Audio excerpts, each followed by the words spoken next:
তারপর ওটা একটা কাগজ টেনে নিয়ে সোজা রেজিগনেশন লেটার দিয়ে দিলাম। হ্যাঁ, রেজিগনেশন লেটার দিয়ে দিলাম। কতদিনের চাকরি তখন? কতদিন, 77, 78, 79, 3-4 বছর, 4 বছরের। যোধপুর পার্ক গার্লস স্কুলে একটা কোনো ঘটনা ঘটেছিল। এটা খুব মর্মান্তিক একটা ঘটনা ঘটেছিল। এমন এমন মামলা তিনি তদন্ত করেছেন যা শুনলে শিউরে উঠতে হয়। হেতাল পারেখ। শরীরে, সারা শরীরে ইঞ্জুরি, ব্লিডিং চারপাশে। একটা দোলনা ছিল, দোলনাতে পর্যন্ত রক্ত। অটোপসি রিপোর্টে কতগুলো আঘাতের চিহ্ন পাওয়া গিয়েছিল? মাল্টিপ্ল। পরবর্তী ক্ষেত্রে এটা নিয়ে অনেক বিতর্ক হয়, অনেক কথা হয়, কি হয়, কিন্তু আপনি কতটা কনফিডেন্ট? স্টোনম্যান কি আপনি মনে করেন আপনাদের ব্যর্থতা? আমরা সত্যি এটা পারিনি, এটা স্টোনম্যানটা এক্স্যাক্টলি বলা সম্ভব না ডিটেক্টেড কিনা।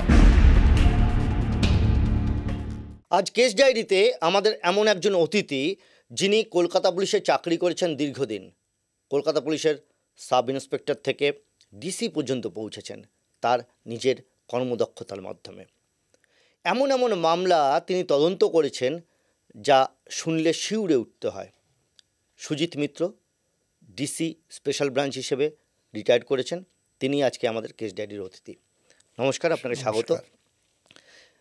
কীভাবে পুলিশের চাকরিতে এলেন, বা হঠাৎ করে পুলিশের চাকরিতে এলেন কেন? তা ঠিক পুলিশের চাকরি করবো বলেই যে পুলিশে এসেছি ঠিক সেইটা ভেবে পুলিশে আসেনি। ন্যাচারালি পড়াশুনো করার পরে একটা চাকরি করতে হবে, বিভিন্ন পরীক্ষা দিচ্ছি। তার আগে আমি একটা চাকরিও পেয়েছিলাম, চাকরি করতাম। তো সেখানে কোনো কারণেই একটা মানে কর্তৃপক্ষের সাথে আমার ঠিক মতের মিল হতো না, আমি তখন সেটা চলে আসি। ইন দ্য মিন টাইম অনেক বন্ধু মিলেই আমরা পরীক্ষা দিলাম।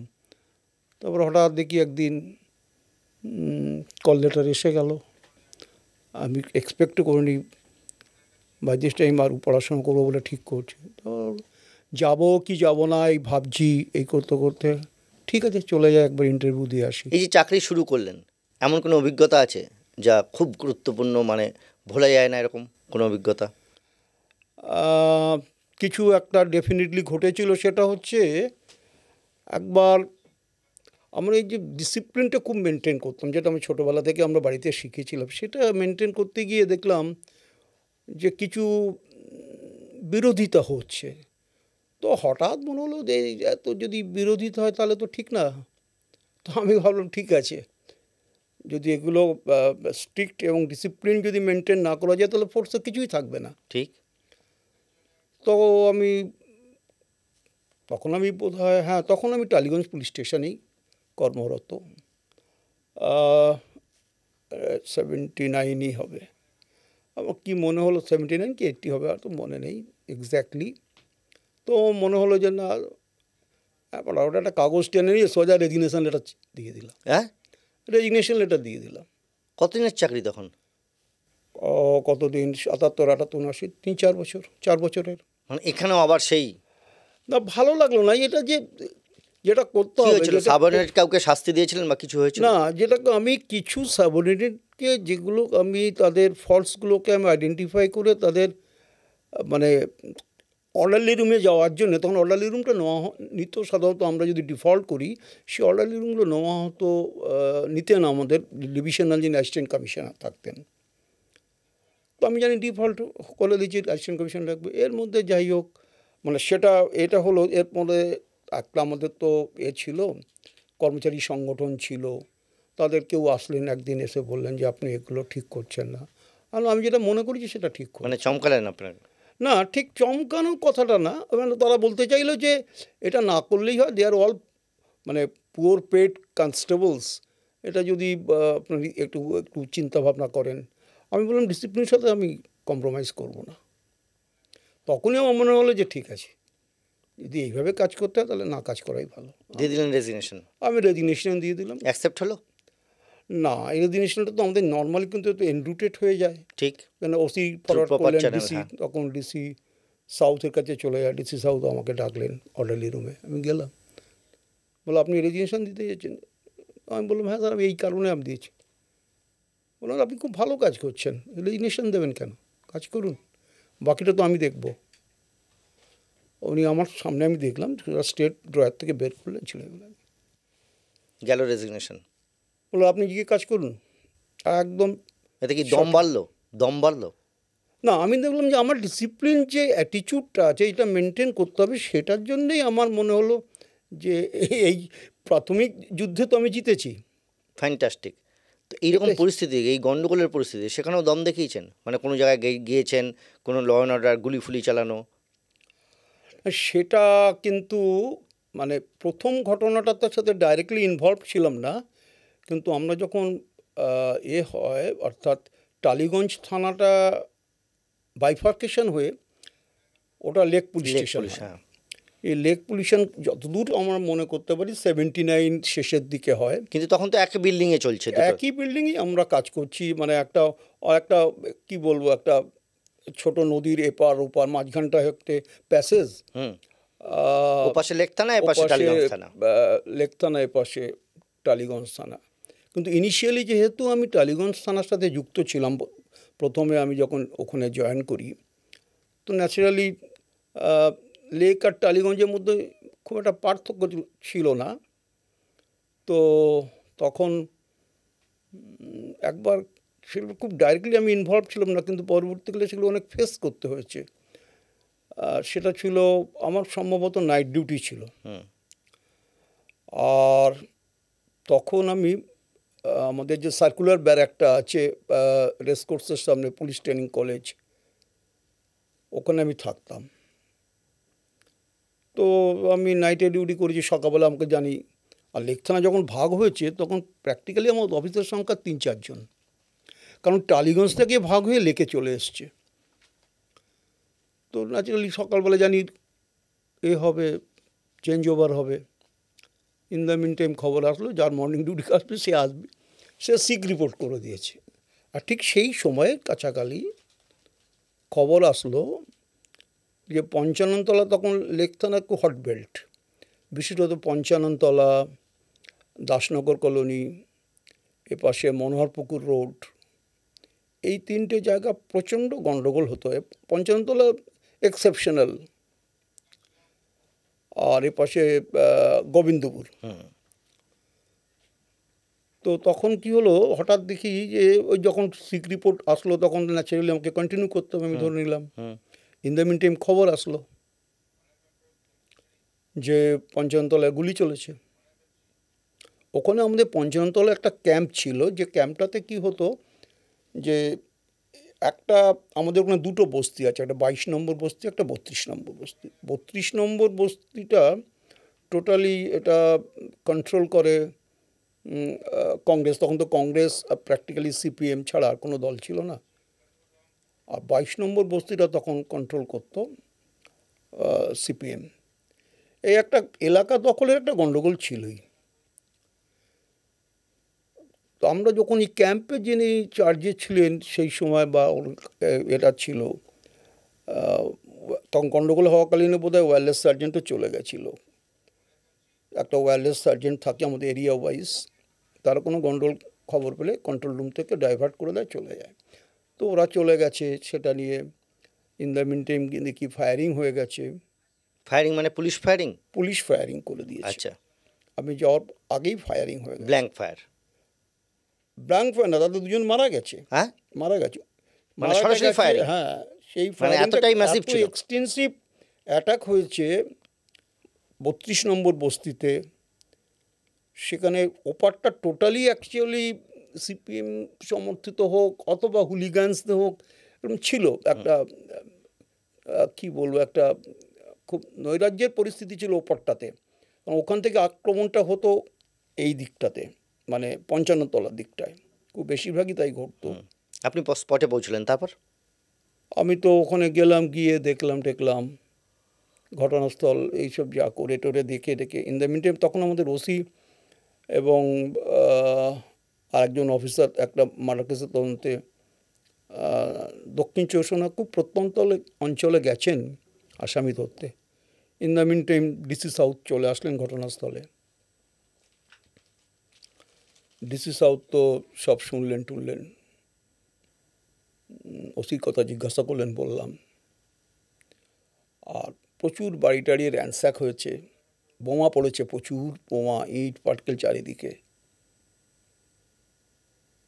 তো ওসি তখন ডিসিকে বললাম যে এই ঘটনা ঘটেছে, শোনা যাচ্ছে দুজন মারা গেছে। সেটা মারা গেছে কসবা অঞ্চলের দিকটা, আমাদের দিকটাতে কিছু হয়নি, যেহেতু ফায়ারিংটা হয়েছে লেকেলা থেকে কসবা, অর্থাৎ আমাদেরটা হচ্ছে যদি ধরে নিয়ে এটা পশ্চিম দিক, তাহলে ওদেরটা পূব দিক, পশ্চিম থেকে পূব দিকে ফায়ারিং হয়েছে। এর মধ্যে পলিটিক্যাল পার্টিরা আসে, তারা বলে এরকম ফায়ারিং করে অন্যায় হয়েছে। পুলিশের কাজ করেছে, তারপর দেখা যাবে কি হবে না হবে। ইন দ্য মিন টাইম জানা যায় সেখানে দুজন মারা যায় কসবা অঞ্চলে। এটা নিয়ে একটা পলিটিক্যাল ভীষণ একটা টার্ময়েল তৈরি হয়, সিচুয়েশান অত্যন্ত কঠিন হয়ে ওঠে, নানান পরিস্থিতি তৈরি হয়। In the meantime government একটা প্রেসিডেন্সি কমিশনার একটা এনকোয়ারি কমিশন তৈরি করেন, তার আন্ডারে খুব সম্ভবত একে মজুমদার কমিশনার এনকোয়ারি হয়। তদন্ত তো আমি তখন যা আমি ছিল, আমি তদন্তটা যথারীতি তদন্ত করে নিই। তদন্ত করার পরে পরবর্তীকালে সে তদন্তটা ডিটেকটিভ ডিপার্টমেন্টে অ্যান্টি রোডি সেকশন নিয়ে নেয়। এরপরে তদন্ত কমিশন হয়, তার সে কমিশনের এনকোয়ারি হয় এবং বিশাল যাদবপুর পুলিশ স্টেশনে এনকোয়ারি, তখন কমিশনার ছিলেন নিরুপম সোম সাহেব, তিনি কোশ্চেন অ্যান্সার করতেন। কিন্তু আমাদের যেটা ছিল যে আমাদের ফায়ারিংটা টোটালটাই ছিল যে পরিমাণে পুলিশ এবং বস্তির, বিশেষত বস্তিটা যেভাবে ধ্বংস হচ্ছিল, একটার পর একটা আগুন জ্বালানো হয়েছে, বোম মারা হয়েছে, সেইখানে পুলিশের গুলি চালানোটা আমার মনে হয় যে খুব যুক্তিযুক্ত ছিল, সেটা আমি অনুধাবন করেছিলাম। হ্যাঁ, সে তো বুঝতে পারলাম। এটা তো আপনি গিয়েছেন, আপনার যাওয়ার আগে গুলি, এবার গুলি হয়ে গেল, সেটাও হলো। ওখানকার লোকদের সাক্ষী সাবুত আসলো। এই যে সাক্ষী সাবুতগুলো, তারা যে প্রত্যেকই সাক্ষী সাবুত তারা যখন দিল যাদবপুর পুলিশ স্টেশনে, যে রুমটাতে আমাদের হয়েছিল, একটা কোর্ট বসেছিল, কোয়াসি যাকে জুডিশিয়াল বলা হয়, সেটাতে কিন্তু তারা প্রত্যেকে পুলিশের কাজে খুব প্রশংসা করেছিল। এমনকি এমন কথাও শুনতে গেছে, যদি পুলিশ গুলি না চালাতো তাহলে আমাদের বস্তি পুরোটাই জ্বলে যেত। এরকম একটা পরিস্থিতি তৈরি হয়। এরকম পরিস্থিতি আপনি বেরিয়ে এলেন, কোনো অসুবিধা কিছু নেই। এবং পরবর্তীকালে কমিশন অফ এনকোয়ারির যে অর্ডারটা হয়, সেটা তো পুলিশ ফায়ারিং জাস্টিফাইড, ঠিক, এটা প্রমাণিত হয়। আমি বলছি নিজের হাতে গুলি চালানো, নিজের হাতে বলেছি তার কিছুদিন বাদেই, মাসখানিক হতে পারে কি, তারপরে ঠিক সেম জিনিস ওখানে ঘটে, আবার একটা গন্ডগোল হয়। আচ্ছা, এইটা যখন হলো তখন আমাদের একটা বড় টিম আমরা নিয়ে গিয়েছিলাম, এবং আমরা যখন টিম নিয়ে গেছি, এত অ্যাটাক হচ্ছে, বোম্বিং এবং 5 গান থেকে ফায়ারিং হতে শুরু করেছে আপনাদের উপরে। কি করলেন? এই করতে করতে আমরা যখন চেস করতে যাচ্ছি, আমরা যখন ফায়ারিং করেছি, আমাদের যে কনস্টেবল যারা ওখানে, ওই পিকেটের কনস্টেবল, তখন ওরা ফায়ারিং করতে চেষ্টা করলো। ফায়ারিং ঠিক যাতে জাস্টিফাইড ফায়ারিং হয়, তা কতগুলো নিয়ম আছে, সেই ফায়ারিংগুলো সেই নিয়ম অনুযায়ী করতে হবে। তো সেটা তো দেখি কিছু করা যাচ্ছে না। ইন দ্য মিন টাইম তো আমি বললাম দেখি, রাইফেলটা আমি নিয়ে নিলাম। আমি ইন দ্য মিন টাইম এত অ্যাটাক হয়েছে যে পেছনে আমার কোনো সহকর্মীরা দেখছি নেই। হঠাৎ এটা অনেকটা পরে অনুধাবন হলো। ফায়ারিং করেছি, পাড়ার ছেলেরাও তখন ইট পাটকেল যা পাচ্ছে মারছে, ওই বস্তির ছেলেরা।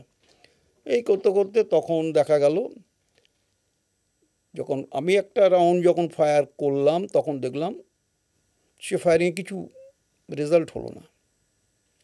তখন যে কনস্টেবল ছিল একদম আর্ম পুলিশের, যারা এই আর্ম পুলিশের ওখানে পিকেটেড, বললো স্যার ওই রাইফেল, আমার রাইফেল আমাকে দিন, এবং মারল। সে ফায়ারিংয়ে মরল একজন। ইন দ্য মিন টাইম যে বডিটা যেখানটা পড়েছে, সেটা ইন বিটুইন লেক থানা আর কসবা থানা মধ্যবর্তী অঞ্চলে, ট্রাক লাইনটার কাছে। তো আমি বললাম যে ঠিক আছে, বডিটা তাহলে অন্তত পক্ষে ট্রেন লাইন যাতে না যায়, ট্রেন যাতে না পাস করে। বাই দিস টাইম তো ট্রেন বন্ধও হয়ে গেছে, যাতে অন্তত আমাদের এলাকায় রাখা যায়, যাতে ট্রেন ওর উপর দিয়ে আবার চাপা না দিয়ে যায়। এই করতে গিয়ে দেখলাম এ তো প্রচণ্ড অবস্থা খারাপ। মানে প্রচুর ছেলে ইট পাটকেল ছোড়া, বোম্বিং করা, পাইপ গানে গুলি চলে। আমি দেখলাম আমি আর বাঁচব না, আমার পেছনে কেউ নেই আর। আমি তখন ওখান থেকে সোজা ওখান থেকে কাকুলিয়া রোডের দিকে পালাতে শুরু করি। এবং তো যাওয়ার পথে তখন এক ভদ্রমহিলা ছিলেন, খুবই ভালো। তিনি বললেন, এদিক দিয়ে আপনি আর যাবেন না, সোজা এই বাথরুম। ইউনিফর্মেই ছিলেন আপনি তখন? না, আমাদের তখন আমি প্লেন ক্লথেই ছিলাম। শুধু আমি অ্যান্টিডোডি অফিসার ছিলাম, বেশিরভাগই আমি অ্যান্টিডোডি অফিসার ছিলাম, কাজগুলোও করতাম বেশি। তবে মহিলা কি বললেন? আপনি ইমিডিয়েটলি বাথরুমে ঢুকে যান। মানে এই মহিলা বাঁচালেন আপনাকে? আমি বাথরুমে ঢুকে যাই। অনেকক্ষণ পরে, মিনিট 20-25 বাদে ভদ্রমহিলা বললেন, আস্তে আস্তে দরজা ধাক্কা দিয়ে বললেন, এবার আপনি বেরিয়ে যান, এবার চলেন। গিয়ে আমি যখন ক্যাম্পে গিয়ে পৌঁছেছি, তখন আমাদের কালিগরা বলছে, কী হলো, তুমি এত কোথায়, তোমরাকে খুঁজে পাচ্ছি না আমরা, তুমি কোথায় চলে গেছো? আমি তো জানি আপনারা পেছনে আছেন। আমি বললো, কিছু হয়েছে? বললো, হ্যাঁ, একজন মারা গেছে। তো ইন দ্য মিন টাইম তো আমাদের ডিসিডিডি তখন সম্ভবত কমলেশ বাবু ছিলেন, কমলেশ রায়, তিনি আসেন, আর তদন্ত সবই। দুটো ঘটনা ঘটলো এটা ফায়ারিং সম্পর্কিত দুটো ঘটনা। যাক, ফাইন। এরপরে যখন তদন্ত কাজে আস্তে আস্তে আরও বেশি জানলেন, বুঝলেন, যোধপুর পার্ক গার্লস স্কুলে একটা কোনো ঘটনা ঘটেছিল? হ্যাঁ, এটা খুব মর্মান্তিক একটা ঘটনা ঘটেছিল, যেটা মানে আমার চাকরি জীবনের এই ঘটনাটা খুব ভীষণভাবে নাড়া দিয়েছিল। কারণ যোধপুরে একটা গার্লস স্কুল আছে, যেটা যোধপুর গার্লস স্কুল বলে। ঠিক। সেই সময় কমিশনার ছিলেন নিরুপম সোম সাহেব, তার বাড়িও যোধপুর পার্ক। এবং যোধপুরকে বিশেষ একটা মানে অভিজাত সম্প্রদায়েরা থাকেন ওখানে, প্রত্যেকেই খুব উঁচু পদে, বেশিরভাগ লোক উঁচু পদে চাকরি করেন। সিনিয়র অফিসার্স যারা ছিলেন তারাও ওখানে রিটায়ার্ড লাইফও কাটান। সেই অলিম্পিক টাইমের কোনো প্লেয়ারও ওখানে থাকতেন, দুলাল গো ঠাকুরদা সম্ভবত মোহনবাগানের প্লেয়ার ছিলেন। এবং ওইখানে আমি যখন থানাতে, তখন কিন্তু লেক থানা, যথারীতি লেক থানা, তো যখন আমার ফাইল ডিউটি চলছে দুপুরবেলার ডিউটিতে, তখন দেখি এক গাদা মহিলা, কিছু বাচ্চা, এই মহিলাগুলো চিৎকার করছে, কান্নাকাটি করছে, কিছু বাচ্চাগুলো তো প্রচণ্ড কান্নাকাটি করতে করতে থানায় ঢুকছে। খুবই অবস্থা কী বলে, বলে আমরা 10 জন মহিলা ছিলেন। ওরা কি করতেন, যেহেতু মর্নিং স্কুল, বাচ্চাদের স্কুলে পৌঁছে দিয়ে যোধপুর পার্কের লেকে একটা গাছের তলায় বেদি আছে, এই বেদিতে বসে ওরা গল্প টল্প করেন। তারপর বাচ্চাদের ছুটি হয়ে যায়, আবার নিয়ে ওই 12:30 1টার পরে ছুটি হয়, সেই সময় নিয়ে একেবারে বেরিয়ে যান। বেশিরভাগ মহিলাই হচ্ছে গড়িয়া অঞ্চলের দিকে। তো মহিলা তো বাচ্চাগুলো কান্নাকাটি করছে, তো যাই ওদের বুঝিয়ে নিয়ে আমি ঘটনাস্থলেও চলে যাই, পুলিশ টুলিশ নিয়ে চলে যাই। এর মধ্যে এই মহিলা যিনি এসেছিলেন তার একটা স্টেটমেন্টও আমি লিখে ফেলি, লিখে কেস স্টার্ট করে দিয়ে বেরিয়ে যাই ওনাদের নিয়ে। ঘটনাস্থল দেখা টাকা হলো। ইন দ্য মিন টাইম খবর আসলো কমিশনার সাহেব আসবেন। আচ্ছা, মানে এই ঘটনাতে তখন কমিশনার সাহেব স্পটে যেতেন? কমিশনার সাহেব আসবেন। In the meantime OC, AC এবং তখন ডিসি সাউথ ছিলেন কেপি বন্দ্যোপাধ্যায়। কমিশনার সাহেব চলে আসলেন ডিসি হেডকোয়ার্টারকে নিয়ে। তো উনি এসে বললেন যে নথিটা কি কোথায়? তা আমি এফআইআরটা দেখালাম। আর ওনার কাছে একটা ডায়েরি থাকে, সব লিখে টিখে নিলেন। তো আমি কখনো ভাবতে পারিনি যে কমিশনার সাহেব প্রশ্ন করবেন, আপনি কাকে জিজ্ঞাসা করছেন, আর এখানে কাকে জিজ্ঞেস করছেন, তাকে আমার কাছে নিয়ে চলুন। তো এটা আমার কাছে মানে ক্রস ভেরিফিকেশন করছেন? হ্যাঁ, এটা আমার কাছে খুব আশ্চর্য লেগেছিল। কমিশনার কে ছিলেন? কমিশনার এত ডিপলি ভেতরে ঢুকেছেন, এটা তো আমার কখনো হয়নি। কমিশনার কে ছিলেন তখন? নিরুপম সোম সাহেব। আচ্ছা। তো তো জ্যোতিবাগের ঠিক যে লেকটা আছে পার্কটার উত্তর দিকে একটা বাড়ি আছে, দোতলা বাড়ি। তো আমরা যখন তখন ইউনিফর্ম পরে আমি তো আসার প্রত্যেকটা বাড়ি জিজ্ঞাসা করতে করতে যাচ্ছি।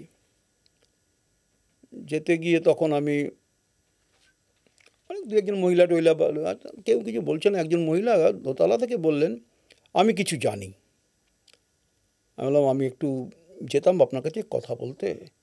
বলবো না, আমি এখান থেকেই বলবো, আপনি যা জানতে চান। না, খুব বেশি দূরত্ব, হাইটটা ছিল না, 10-12 ফিটের হাইট। মানে দোতলায় উনি দাঁড়িয়ে, আপনি দোতলায়, একতলা একতলা। গ্রাউন্ড ফ্লোরে। 12 ফুট হয়তো হবে।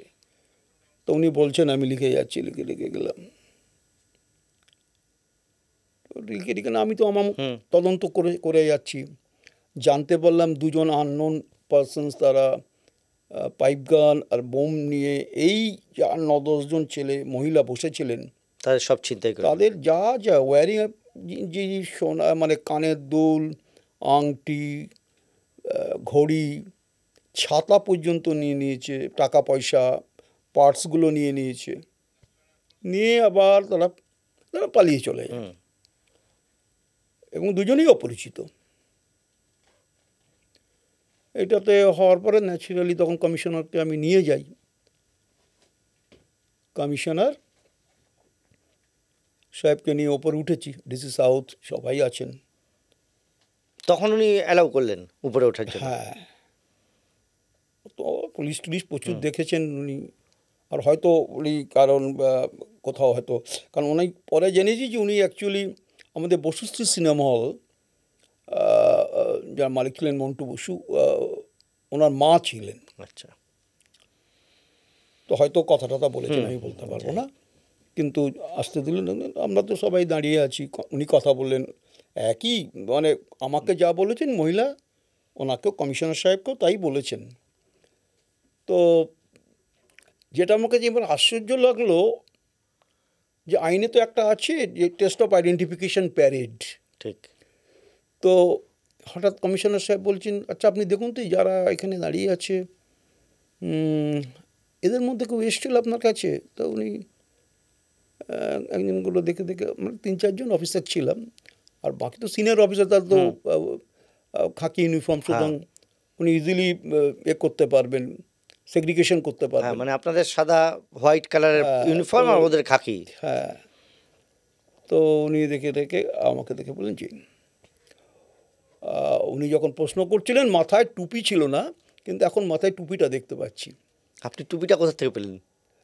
টুপিটা তখন এক্স্যাক্টলি তখন আমাদের পাশেই, আমাদের কাছেই আর একজন অফিসার তখন সেই সময় ছিল। আমি বললাম যে তাড়াতাড়ি আমাকে টুপিটা দিয়ে দিন। সিপি যখন এসছেন, তাহলে টুপি থাকবে না, ফুল ইউনিফর্ম থাকবে না, সেটা তো ঠিক না। আচ্ছা। আমি তাড়াতাড়ি না, আমার তো গাড়িতে রয়ে গেছে, আপনি তাড়াতাড়ি দিয়ে দিন। তাই যাই হোক, সেটা তো আমাদের হয়ে গেল। আমি যেটাই ভাবছিলাম যে, যেটা আমার খুব ভয়ও লাগছিল, যে আমি কি আইডেন্টিফাই হব কি হব না, এটা একটা আমার মধ্যে প্রশ্ন ছিল। কারণ আপনাকে দেখেছেন উনি উপর থেকে, আপনার তখন টুপি ছিল না, উপর থেকে দেখার ভিউ অন্যরকম। হ্যাঁ, একদম উনি কাছে এসে আমাকে আইডেন্টিফাইও করেছেন। তো বলেন না, ইনি ছিলেন, এনার সাথে আমার কথা হয়েছে, আমি ওপরে ছিলাম, উনি নিচে ছিলেন। তো এটা আমার কাছে খুব নতুন একটা জিনিস ছিল, যে 3-4 বছরের চাকরির মধ্যে এরকম ঘটনা তো কখনো ঘটেনি। আর এরকম কমিশনার অফ পুলিশ, হ্যাঁ, তিনি তদন্তের সত্য তদন্ত হচ্ছে কিনা সেটাও ভেরিফাই করছেন। একদিকে যেমন আমার কাছে অত্যন্ত ভালো লেগেছে, যে একটা তদন্তকারী অফিসারের কাজই হচ্ছে তার to unfold the truth without biasness, এবং ম্যানোভারিং, ইনফ্লুয়েন্স, এইটা একটা কিন্তু তদন্তের মূল জিনিস হওয়া উচিত। সেটা উনি ভেরিফাই করে দেখেছেন। পরে আমরা আসামি ধরি, এবং এই কেসে আমি তদন্তই যখন করছি, পুরো এই আসামিগুলোকে ধরা হয়, তাদের কাছ থেকে সমস্ত লুট করা মালপত্রগুলো উদ্ধার হয়, এবং দুজনকেই আলিপুর সেশনস কোর্টে বিচার হয়, এবং দুজনকেই যাবজ্জীবন কারাদণ্ড দেওয়া হয়। এত বড়! তার কারণ হচ্ছে, একটা আইনের ধারা আছে, যেটা হচ্ছে 397 কেসের সাধারণত আমি যতদূর মনে করতে পারছি এখন, সেটা নট লেস দ্যান 10 ইয়ার্স বলে লেখা আছে। এটা তো ছিনতাই কত সাজা? Armed robbery. তো আচ্ছা, রবারিটা একটা যদি আর্মড রবারি, একজনের কাছে পাইপ গান, একজনের কাছে বোম, এবং দুজনেরই আর্মস অ্যাক্ট এবং এই বোম কেসেরও সাজা হয়েছে, এক্সপ্লোসিভ অ্যাক্ট এবং আর্মস অ্যাক্টেরও সাজা হয়েছে, এবং সেটা সেপারেট কেস করা হয়েছিল। সেটাতে কিন্তু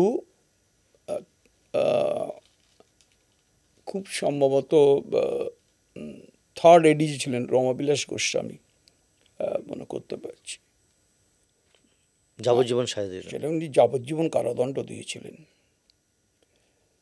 এবং মানে কোর্টে এমন একটা ঘটনা ঘটে গেছিল, সেটাও আমার জীবনে খুব আছে। থার্ড না, এটা ভুল বলেছি, এটা ফোর্থ এডিজে হবে। মানে কোনো আসামি, এদের মধ্যে একজন ছিল শঙ্কর দত্ত আর একজন ছিল সুবল মণ্ডল। তো এদের শঙ্কর দত্তকে অ্যারেস্ট কিন্তু খুব বিউটিফুল। আমরা বহুদিন ধরে তককে খবর পাচ্ছি কি ধরা যাচ্ছে না, কিন্তু দুজনেই দাসনগরের ছেলে, পরে জানতে পারলাম যৌতুল পার্কের পশ্চিম দিকটা হচ্ছে দাসনগর। খবর পেলাম যে এরা গড়িয়া তেঁতুল বেড়িয়া বলে একটা জায়গা আছে স্টেশনের কাছে, এইখানে ওরা কোথাও আছে। সেখানে আমরা দিনের পর দিন কিন্তু ওখানে আমি অন্য অফিসারদের নিয়ে, কনস্টেবলদের নিয়ে ওয়াচ করেছি। কিন্তু থাকতে থাকতে একদিন জানা গেল ও আমাদের দেখতে পেরেছে, কিন্তু যদি কাছাকাছি আমাদের দিক দিয়ে সে ধরা পড়ে যাবে। আর ওখানকার একটা আরজি পার্টি আছে, আচ্ছা, ভিলেজ যেটা রেজিস্ট্যান্স পার্টি আছে, ওদের সাথে আমি যোগাযোগ করেছিলাম। ওরা বলেছে যদি আপনারা আসবেন আমরা আশেপাশের ছেলেরা থাকবো। তো এইবার ও কী করলো, ও আমাদের বুঝতে পেরেছে যে আমরা পুলিশের লোক। ওর বিশাল একটা এখনও আছে পুকুরটা, মানে ঝিল টাইপের, ও ঝাঁপ দিয়ে দিল। আচ্ছা, মানে আপনারা তাড়া করেছেন সে অবস্থায়? না, আপনাদের দেখে আসছে, আমরা যখন দেখি না চিল্লাম, তাড়া করছি, তাড়া করলে আর ওর কোনো পথ ছিল না। আচ্ছা, পেছন দিকে পুলিশ, দু সাইডে, এপাশে পুকুর মানে ঝিলটা, আর ডান দিকে ওই ছেলেগুলো দাঁড়িয়ে আছে। ও বুঝতে পেরেছে, ঝাঁপ দিল, পানা টানা ভর্তি কিছু আছে। তো আমাদের কাছে দুজন কনস্টেবল খুব ভালো ছিল, তখন বললো স্যার কী করবো? তুমি ঝাঁপ মারো, সাঁতার জানো তো ঝাঁপ মারো, নাহলে আমি সাঁতার কাটি, গ্রামের ছেলে আমি মারবো। বলো না স্যার আমি পারবো। এই সাঁতার খেলা নিয়ে অনেকক্ষণ চললো, 15-20 মিনিট ধরে। ওই ডুব দিয়ে দেয়, অনেকক্ষণ বাদে ওঠে, আবার এই করতে করতে করতে ও যখন হাঁপিয়ে গেল, আস্তে আস্তে ওকে তুলে আনা হলো। এটা খুব ভালো। এই ঘটনাগুলো বলছেন, এই যে নিরুপম সোমের কথা বলেন, পুলিশ কমিশনার, এরকম কোনো অভিজ্ঞতা আছে? নিরুপম সোমের সঙ্গে কেমন লোক ছিলেন? শমশের উনি কেউ তদন্তপ্রিয় মানুষ ছিলেন, আমি যতটুকু ওনার ছাড়াও আমি পেয়েছি। মানে আমার আর একটা কেসও আমি জানি, যদিও সেই কেসটার তদন্তকারী আমি ছিলাম না। সেটা হলো বাই দিস টাইম আমার লেক পুলিশ স্টেশন থেকে আমি বদলি হয়ে যাই, ভবানীপুর থানায় যাই। এই ভবানীপুর থানায় যখন যাই, ইন দ্য মিন টাইম একটা খবর যেগুলো এসেছিলো যে লেক মার্কেটের কাছে সেনকুই জুয়েলারি প্যালেস বলে একটা সোনার বিশাল বড় দোকান আছে, সেখানে একটা বিশাল ডাকাতি হয়, অনেক লোকজন মিলে করে, প্রচুর সোনা। তখন কিন্তু টালিগঞ্জ থানার ওসি হচ্ছেন পিকে Barman.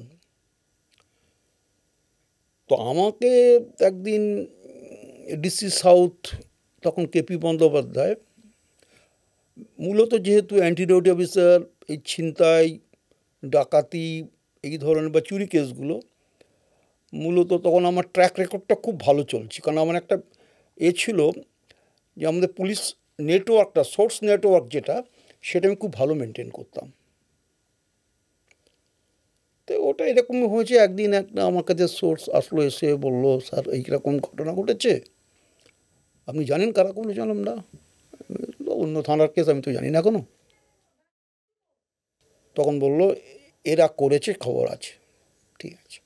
In the meantime KP Bandyopadhyay, DC south আমাকে ডাকেন, ওনার অফিসে যাই, বলে এই মামলাটা আপনি দেখবেন, আপনাকে আলাদা অ্যাসাইনমেন্ট আমি করে দিচ্ছি। আমি তো বলেছিলাম যে আমি তো থানাতে আছি, তো কখন সময়, বললো থানাতে এমনি থাকবেন, আপনার মূল কাজ হবে এটা। তো এইটা করতে করতে করতে আমি করি, চেষ্টা করে যাচ্ছি, পাচ্ছি না, তারপর করতে করতে কিন্তু মোটামুটি আমার খবর জোগাড় হয়ে গেছে। তো একদিন এরকম নাইট ডিউটি করে আমি তখন আমার দাদার বাড়িতে ক্যান্টনমেন্টে নাগের বাজারে, তো আমি নাইট ডিউটি করে ঘুমিয়ে আছি। বিকেলের দিকে দেখলাম একটা ওয়্যারলেস সার্জেন্ট আসলো, এসে বললো আপনাকে এক্ষুনি গাড়িতে উঠুন, তুমি ওঠো, চলো এক্ষুনি কমিশনার সাহেব ডেকেছেন, মিটিং আছে। আমি তো অবাক, কিসের মিটিং? বললাম আমি জানি না। ঠিক আছে, আমি গিয়ে দেখি যে ওখানে ডিসি সাউথ, ওসি, সমস্ত সিনিয়র অফিসাররা সিনিয়র অফিসার্সরা আছে। ডিসি সাউথ জিজ্ঞেস করেন যে মিটিং আছে, আপনার খবর ঠিক আছে তো? বললাম হ্যাঁ স্যার ঠিক আছে। লাস্ট কিছু আছে? বললাম না, লাস্ট এগুলো এখনও পাওয়া যাচ্ছে না, বাড়ি টাড়ি নেই কোথাও, আশেপাশে কোথাও নেই, কিন্তু ধরে দেবো আমি, এটুকু আমার ছিল, কনফিডেন্স ছিল যে আমি ধরে দেবো। তখন এবার কমিশনার সাহেব ঘরে গেছি, সব ওখানে ডিসিডিরাও বসে আছেন। যতটা আমি মনে করতে পারি যে তখন ওসি ডাকাতি রুনুবাবুও আছেন। তো আলোচনা হলো, আলোচনা হওয়ার পরে সিপি সাহেব জিজ্ঞাসা করলেন ডিসি সাউথকে, তাহলে মামলাটা ডিডিকে দিয়ে দিই, ডিডি করুক, এখনও তো আপনারা করতে পারলেন না। তো ডিসি সাউথ স্টেটে উঠে দাঁড়িয়ে পরিষ্কার বললেন, স্যার ওই মামলা আমরাই করব, আমরাই ডিটেকশন করে দেবো। তো কে করবে? তো আমাকে দেখলেন, আমাকে আমাকে বললেন আপনি মামলা ব্রেক করতে পারবেন তো? আমি হ্যাঁ স্যার, আমি করে দেবো। তদন্ত আপনি করবেন? না হ্যাঁ স্যার। এই কনফিডেন্স লেভেলটা আমার ছিল, আমি বলেছিলাম। এবং কমিশনার সাহেবের যে বড় একটা সাবঅর্ডিনেটদের প্রতি আস্থাটা দেখে ভালো লাগলো, যে উনি ডিডিতে একটা স্পেশালাইজড ইউনিট আছে, ডাকাতি সেকশন, তার সত্ত্বেও ভরসা করেছিলেন আপনাদের তার উপরে। সত্ত্বেও উনি থানার অফিসারের উপরে ভরসা করলেন, এটা ভালো লেগেছিল। এই কমিশনারের বাবার শার্ট চুরি নাকি আপনি কেস করে দিয়েছিলেন? না, সেটা একটা খুব পিকুলিয়ার জিনিস হয়েছিল। ওর একটা শার্ট চুরি গেছিলো। উনি তো যতীন পার্কে থাকেন, মানে থাকতেন আর কি, এখন তো নেই কেউই। সম্ভবত বাড়ির অ্যাড্রেসটা হয়তো আমি এখন মনে না করতে বলে, তবে 344 এরকম কিছু হতে পারে, মানে 4-এর ঘরে হবে। তো চুরি গেছে, উনি বাগলারি কেসের একটা এফআইআর পাঠিয়েছেন আমার কাছে, আমার ডিউটি অফিসার পাঠিয়ে দিয়েছেন, মানে সিপির বাবা? সিপির বাবা পাঠিয়ে দিয়েছেন, তাতে লিখে দিয়েছেন যে বাগলারি। আমি বাগলারি কেস লিখে দিয়েছি, লিখে দিয়ে ওনার কাছে তদন্ত করে এসেছি কীভাবে গেছে, ওই জানলা দিয়ে নিয়ে গেছে। উনিও কি আইন টাইন জানতেন? উনি কিন্তু জজ সাহেব ছিলেন। আচ্ছা, জজ সাহেব ছিলেন। আচ্ছা, ফলে আপনিও কেস করে দিয়েছেন? আমি কেস লিখে দিয়েছি, কেস যখন আছে বাগলা কেস, বাগলা লিখে দিয়েছি। আর তখন নিয়ম ছিল কলকাতা পুলিশের, কি এখন আছে কিনা আমি বলতে পারবো না, প্রতিদিন সকালে এক্স্যাক্টলি 6টা থেকে 6:30টার মধ্যে ওসি, প্রত্যেকটা ওসিকে সোম সাহেব ফোন করতেন, কমিশনার সাহেব। আচ্ছা, যে আজকে কী কী কেস হয়েছে, এবং আমাদের যে একটা স্পেশাল রিপোর্ট যায় রাত্রি 11টা-12টার মধ্যে, সেই স্পেশাল রিপোর্টে সবগুলোই লিখতে হয়।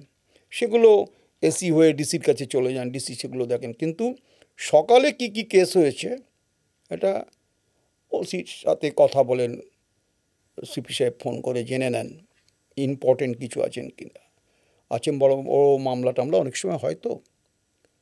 তো এই শার্ট চুরির কেস করার এইবার সার্চ হয়ে গেছে, তো স্পেশাল রিপোর্টে চলে গেছে। বাগলারি কেস তো ইম্পর্টেন্স আছে, আইনের দিক থেকে বাগলারি একটা বিশাল জায়গা। সেখানে পুলিশ মানে মানে চুরি আর বাগলারির পার্থক্য কি? মানে হঠাৎ করে আপনি বলছেন বিশেষ জায়গায়। না, চুরি মানে এমনি চুরি, সেটা হচ্ছে 380 ধারায় চুরি, হুম যদিও তার ডেফিনেশন 378 আইপিসি। এখন তো বদলে গেছে, হ্যাঁ, বিএনএস হয়ে বাদ গেছে। দিন, হ্যাঁ আমি আপনি পুরোনো আগেরটাই বলুন। ধারাগুলোই হ্যাঁ, এখন মনে আছে কিছু, কিন্তু বাগলারিটা কি? বাগলারিটা হচ্ছে সিঁদেল চোর যাকে বলা হয়। আচ্ছা, তার মানে শাস্তিও বেশি। মানে হ্যাঁ, আর এটা হচ্ছে অনেকটা, আপনি যদি মানে জানলা খোলা আছে সেখান দিয়ে যদি আমি একটা জিনিস। লকড়ি দিয়েও যদি চুরি করি, that is within the purview of Baglari.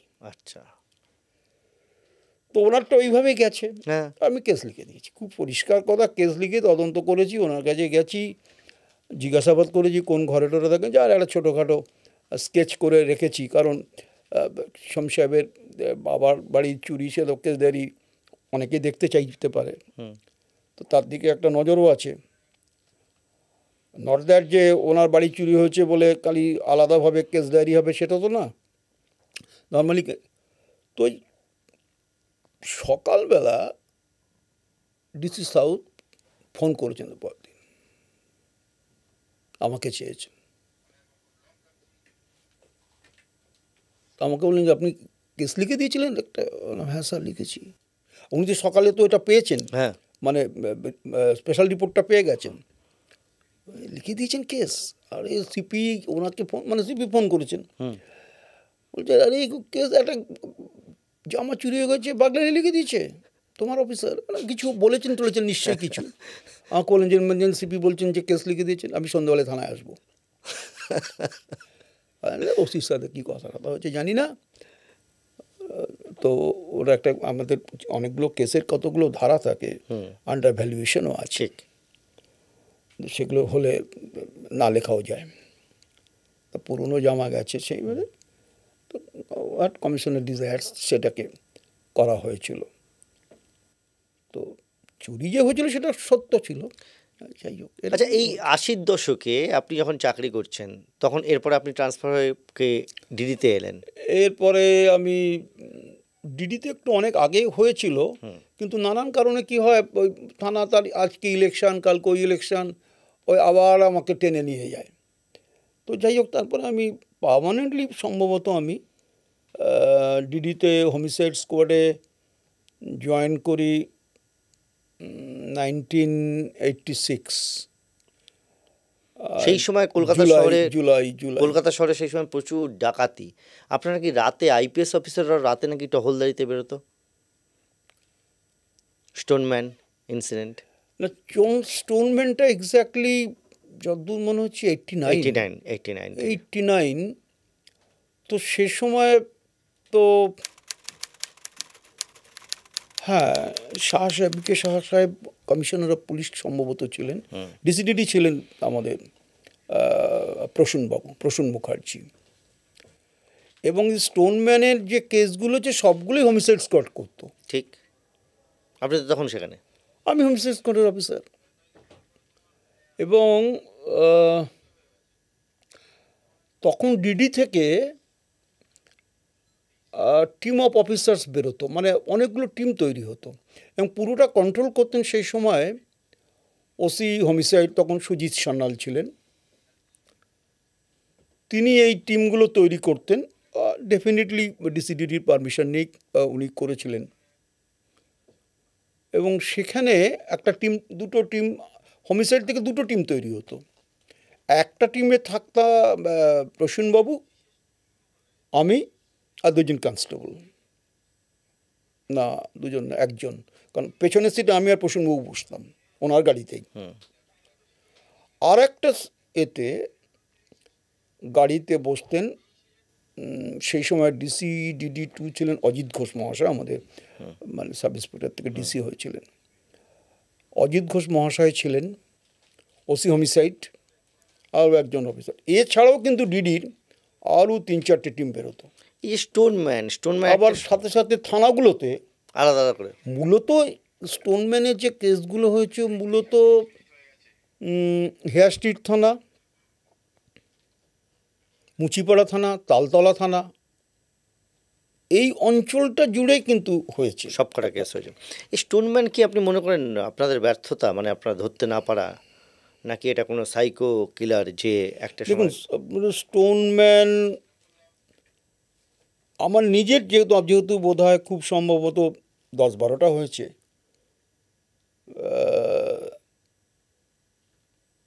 সব মিলে কতগুলো মারা গিয়েছিল, কতজন? আমার যতদূর মনে করতে পারছি 10-12টা ইনসিডেন্ট বোধহয় হয়েছিল। আচ্ছা। ফার্স্ট ইনসিডেন্ট হয়েছিল ওই লালদিঘিতে, মানে ডালহৌসি। ডালহৌসিতে, যেখানে দ্বারভাঙার মহারাজ আছেন, তার মূর্তি, যে তার মূর্তির আশেপাশে হবে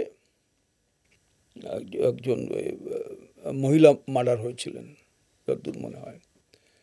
তো সেইখানে এই তদন্তগুলো করতে গিয়ে আমরা সারা রাত ধরে এই যত লোক রাস্তায় শুয়ে থাকতো ফুটপাতে, এদের একটাই আমাদের কাজ ছিল এদের জাগিয়ে তোলা। এবং এমন এমন টাইম হয়েছে, দেখা গেছে বিশেষত মুচিপাড়া থানাতে দেখা গেছে যে ওই যে শিয়ালদার যে ফ্লাইওভারের তলায় খানিকক্ষণ আগেও ওখানকার অফিসার সম্ভবত ওসি ছিলেন, ঘুরে গিয়েছেন ওখান থেকে ঘুরে গিয়েছেন। তারপরে ইনসিডেন্ট হয়েছে। আবার এমনও তৈরি করা হয়েছিল যে অনেক সময় এটা আমরা করিনি, কিন্তু কোনো সেকশন আমি করেছিল শুনেছিলাম, যাই না, তারা কিন্তু শুয়েও ছিল ফুটপাতে, এটা ক্যামোফ্লেজ করে রাখা যদি ধরা যায়। সেরকম ক্ষেত্রেও পুলিশ নিজে ছদ্মবেশে সেই রিস্ক পর্যন্ত পুলিশ নিয়েছিল। কিন্তু আলটিমেটলি বিভিন্ন জায়গার সাথে ঊর্ধ্বতন অফিসাররা অনেক জায়গায় কথাটা বলেছিলেন। আরামের ডেন্টাল কলেজ, এইখানে একজনকে ধরে, খুব সম্ভবত ওসি মুচিপাড়া কালীপদ বলে কাউকে ধরা হয়। খুব পিকুলিয়ার, এটা একটা খুব কনসিডেন্স কিনা বলতে পারবো না, কিন্তু ধারণাটা ওই টাইপেরই। একে ধরা হয়, ও কাউকে এরকম ইট দিয়ে মারতে যাওয়ার কালীনই ধরা হয়েছিল। ওকে নিয়ে আমাদের কাছে হ্যান্ড ওভার করে, আমরা নিয়ে নিই। এন্টার কেসগুলোই হোমিসাইড স্কোয়াড থেকে একজন অফিসারকে ইয়ারমার্ক করা হয়েছিল, তিনি এই কেসগুলো করতেন।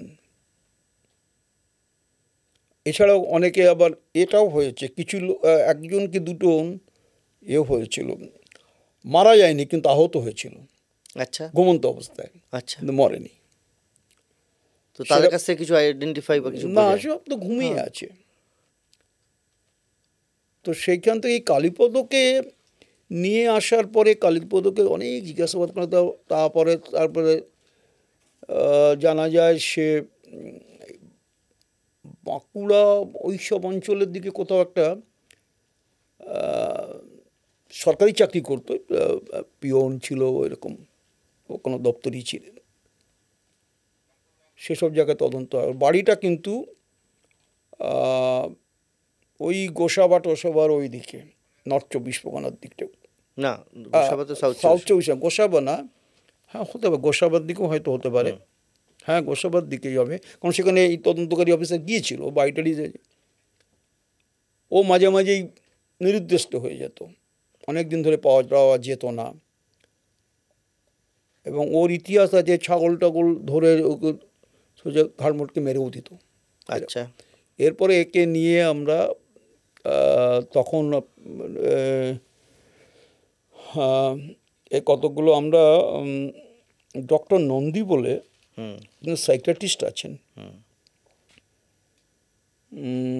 লেক ভিউ রোড সামহায়ার, তাকে নিয়ে গেছি ওনাকে, ওকে নিয়ে গিয়েছি। ওকে উনি করেছেন, করে তার ফাইন্ডিংস উনি নিয়েছেন, জিজ্ঞাসাবাদ করেছেন কয়েক ঘন্টা। তারপরে সেটা সবই হয়েছে ডিসিডিডির আন্ডারে, মানে ওনার নির্দেশ মতো। তারপর কিছু টেস্ট করতে দেন, সেটা আমার মনে আছে নাইটিঙ্গেলে আমি নিয়ে এসেছিলাম। আচ্ছা। নাইটিঙ্গেলে প্রচুর টেস্ট হয়েছিল। এবং তারপর তো জেলে চলে যায়, ফর্মালি একটা কেসে অ্যারেস্টও করা হয়েছিল, ফর্মালি জেলেও চলে যায়। তো পুলিশ ডিপার্টমেন্ট নিশ্চিত ছিল যে ওই এই কাজগুলো করেছে? এটা খুব শিওর বলা যাবে না, কিন্তু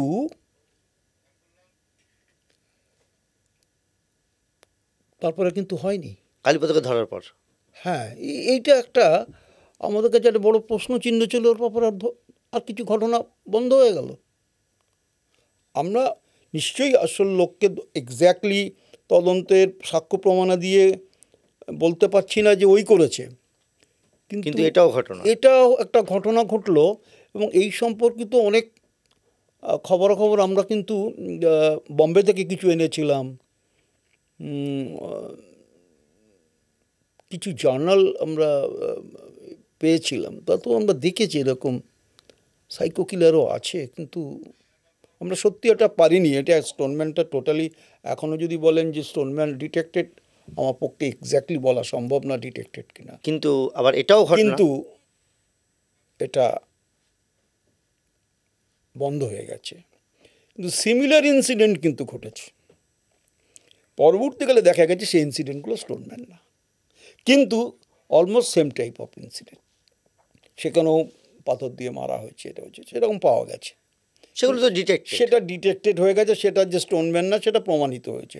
কিন্তু এই ঘটনা কিন্তু একটা সময় বলি, 1990 6 মার্চ, ভবানীপুর থানা, কেস নম্বর 87, হেতাল পারেক। হ্যাঁ, এটা কিন্তু খুব ওই সময়ে বিশাল আলোড়ন সৃষ্টিকারী একটা ঘটনা। ঠিক, এটা পদ্মপুকুর রোডে 57AB হতে পারে, যেগুলো হয়তো ঠিকানাটা আমি সঠিক আমার মনে নেই। ঠিক, এখানে একটা ফ্ল্যাটে নাগরদাস পারেক থাকতেন, তাঁর স্ত্রীকে নিয়ে। ওনার বড় বাজারে ব্যবসা আছে। এক ছেলে এক মেয়ে। এক ছেলে এক মেয়ে না, ওনার আরেকটা মেয়ে আছে। আচ্ছা, 2 মেয়ে। তার বিবাহিত অনেক আগেই বিয়ে হয়ে আগেই গেছে, বিয়ে বাইরে থাকেন। ছেলে ভবানীপুর এডুকেশন সোসাইটিতে সেই সময় পড়তো। মেয়েটি হেতাল পারেক তখন কত হবে, 16-17 হবে। আইসিএসসি পরীক্ষা দেবে। ওই বউবাজারে যেটা ওয়েল অ্যান্ড গোল্ডস্মিথ স্কুল আছে, স্কুলের ছাত্রী। আর এটা হচ্ছে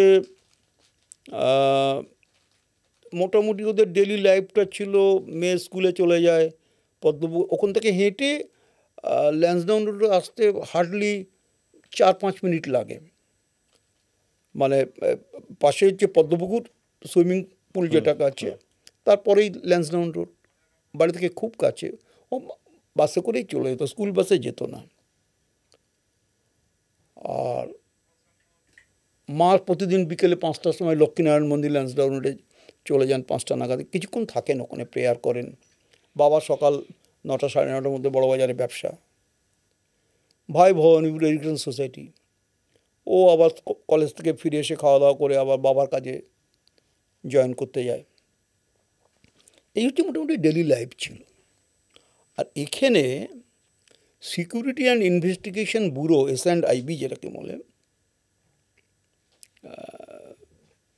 মানে যেটা private agency, private detective agency, detective and security agency. হ্যাঁ, এরা তো এখন পুরো কলকাতা এখন S&IBরই দেখতে পাই। তখন খুব ছোট্ট ব্যবসা। তো এরা ওইখানে সিকিউরিটি গার্ড আছে, মানে ওই বহুতল যে ওই অ্যাপার্টমেন্ট, বহুতল অ্যাপার্টমেন্টে। তো ওইখানে শিফটিং ডিউটি যেমন হয়, লিফটম্যান আছে, শিফটিং ডিউটি থাকে। ধনঞ্জয় চ্যাটার্জি বলে একটি ছেলে, সিকিউরিটি গার্ড, ওই S&IBরই স্টাফ, ওখানে গার্ড ছিল। যদিও ও ওখানে কিন্তু শুতো না, ও না হয়তো ডিউটি করে শুতে যেতে হবে। কাছাকাছি একটা জায়গায় আর একটা ওদের আছে, আরেকটা অ্যাপার্টমেন্টেও সিকিউরিটি ওরা প্রোভাইড করে। সেখানে একটা গ্যারেজ রুমে কি স্টোর রুমে, জেনারেটর রুমে বোধহয় শুয়ে থাকতো যদি রেস্ট নেওয়ার দরকার পড়তো।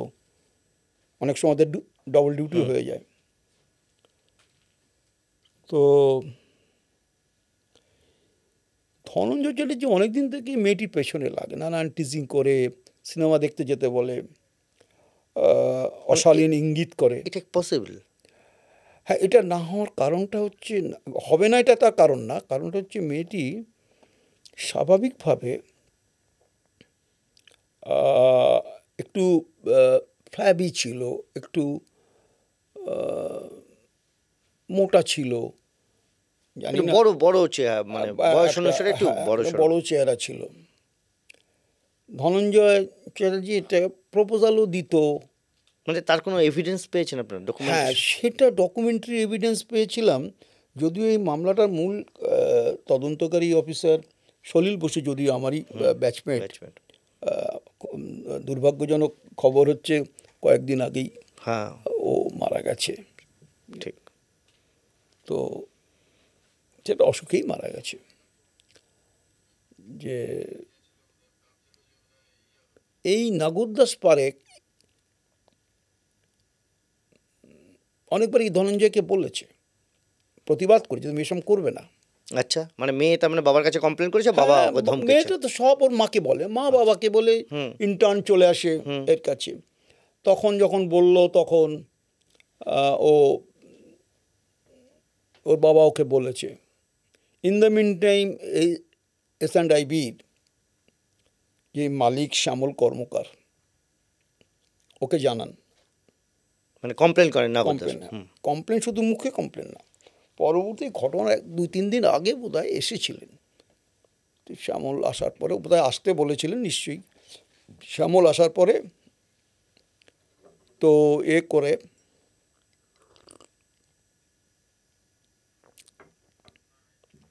শ্যামল আসার পরে শ্যামলকে বলা হয়, উনি কমপ্লেন দেন, লিখিত পড়িত। আচ্ছা, অ্যাসোসিয়েশনকেও জানিয়েছিলেন, একটা অ্যাসোসিয়েশন আছে, কমপ্লেন করা হয়, ওনার বাবা লিখিত। শ্যামল সেটা নিয়ে বলেছে আমি দেখছি। তারপরে যথারীতি ওকে ট্রান্সফার অর্ডার করে দিয়ে যায়। আচ্ছা, ধনঞ্জয়কে ওই অ্যাপার্টমেন্ট থেকে অন্য অ্যাপার্টমেন্টে ট্রান্সফার, কাছাকাছি অ্যাপার্টমেন্টেও, মানে ওই যেখানে শুতে যেত। হ্যাঁ, ওখানে অন্য লোকে করলে বোধহয় ইন্টারচেঞ্জ করেছে কাউকে। এরপরে কি হয়, ও কিন্তু গেল না, ধনঞ্জয় যায় না? না, যায়নি। ঠিক 2 দিনের মাথায়, ট্রান্সফার অর্ডারের একদিন কি 2 দিনের মাথায় ওদের একটা সুপারভাইজার থাকে, যারা দেখতে আসে এরা অর্ডারগুলো ক্যারি আউট করছে কিনা, ঠিকমতো ডিউটি করছে কিনা। তো সে এসেছে, এসে বলছে, এটা হচ্ছে ঘটনার দিন,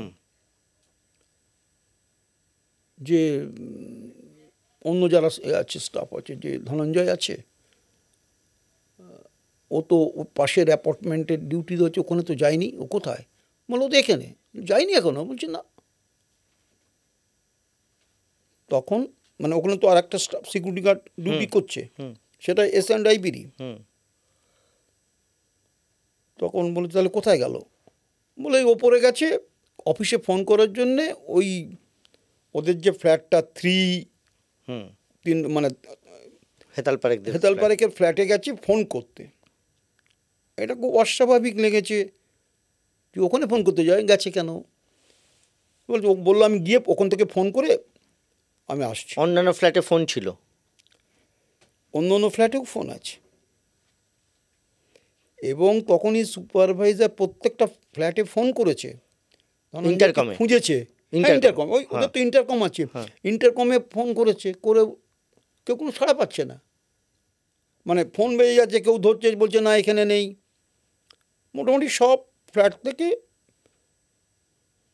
রিজেকশন, কোনো রেসপন্স আসেনি। ইন দ্য মিন টাইম চেঁচামেচি করেছে, এরাও চেঁচে, সুপারভাইজারও ডাম ধরে রাখছে কোথায় গেল। যে লিফটম্যান, সে বলছে আমি তো একটু আগে আমাকে বললো 3 তলা যাবে, আমি লিফট করে তুলে দিয়ে আসলাম। এই চেঁচামেচি তো তখন ব্যালকনি থেকে বেরিয়ে আসে, ওই ফ্ল্যাটের ব্যালকনিতে। আই উইটনেস আছে। কি করলো? ব্যালকনি থেকে বেরিয়ে এসে বললো আমি ফোন করতে এসেছিলাম, যাচ্ছি। পরে নেমে আসে, বলে তুমি এখানে কেন? তুমি তোমার ডিউটিতে চলে যাও, এখানে থাকবে না। সুপারভাইজার ইনস্ট্রাকশন দিল, ও চলে গেল সুপারভাইজার। এরপরে 5টা নাগাদ উনি গেছেন, উনি আর একটু বাদে ফিরেছেন 7টা কি 6:30 7টা ফিরে। মানে হেতালের বাবা? না, মা মা, আচ্ছা, ওই মন্দির থেকে। মন্দির থেকে ফিরলেন। হুম। আর এই গেছে তো মানে ঠিক 5টার পরে। 5টা মহিলা বেরিয়ে যাওয়ার পরেও পড়ে গেছে। আচ্ছা, এইবার মহিলা ফিরলেন কটার সময়? মহিলাও 6:30 7টা হবে, আর সুপারভাইজার 6:30টা হবে। ওই ওই মা চলে যাওয়া খানিকক্ষণ বাদেই এসছে। সুপারভাইজার এসেছিলেন, মহিলা 6:30টায় ফিরলেন। এইবার ফিরে উনি ওপরে কিন্তু বেল দিচ্ছেন, খুলছে না, ধাক্কাধাক্কি করছেন, আওয়াজ নেই, কিছু নেই। তখন চিৎকার চেঁচামেচি টেচি করেন। তো বিভিন্ন লোকজন জমায়েত হয়, দরজা ভেঙে ফেলা হয়। কেন, দরজার লক কি ছিল? ওই দরজার লকটা ওই ইয়েল টাইপের লক, মানে যেটা হ্যাঁ, বাইরে থেকে টেনে দিলে ব্যাস লক হয়ে যাবে, ভেতর থেকে না খুললে আর খুলতে পারবে না। ফলে ফলে তার মানে কেউ ভিতরে থাকলে সে যদি বাইরে থেকে টেনে দিয়ে বেরিয়ে যায় লক হয়ে যাবে, ফলে ভিতর থেকে লক করার দরকার নেই, টেনে দিলে যেটা হয় চলে যায়। ঠিক, ভেঙে ফেলা হলো দরজা। হ্যাঁ, দরজা ভেঙে টেঙে ওরাই ভেঙে ওকে নিয়ে নিচে চলে আসলো। কি অবস্থায় দেখা গেল সেটা মানে প্র্যাকটিক্যালি শি ওয়াজ আনড্রেসড। প্যাথেটিক, এই বয়সে একটা বাচ্চা মেয়ে। শরীরে, সারা শরীরে ইনজুরি, ব্লিডিং চারপাশে। একটা দোলনা ছিল, দোলনাতে পর্যন্ত রক্ত। মানে অনেক সময় অনেকের ঘরে না দোলনা থাকে, সুইং করে, সাথেও রক্ত, প্যান্টি ট্যান্টি টোটালি রক্ত চারিদিকে ভেসে যাচ্ছে। ওখানে একটা লকেটও পাওয়া গেছিল। পরবর্তীতে তদন্ত অনেক কিছু প্রমাণিত হয়েছে। যাই হোক, গৌরাঙ্গ লেখা, সেটা কিছুদিন আগে ধনঞ্জয় তার এক বন্ধুর কাছ থেকে আবার নিয়ে এসেছিল। সেই বন্ধুর এক্সামিন করেছিলেন আপনারা? সেটা হয়েছে। মানে কি কি এভিডেন্স পাওয়া গিয়েছিল বলুন তো? এটাতে একটা আপনি মূলত দেখুন, মূলত এভিডেন্সটা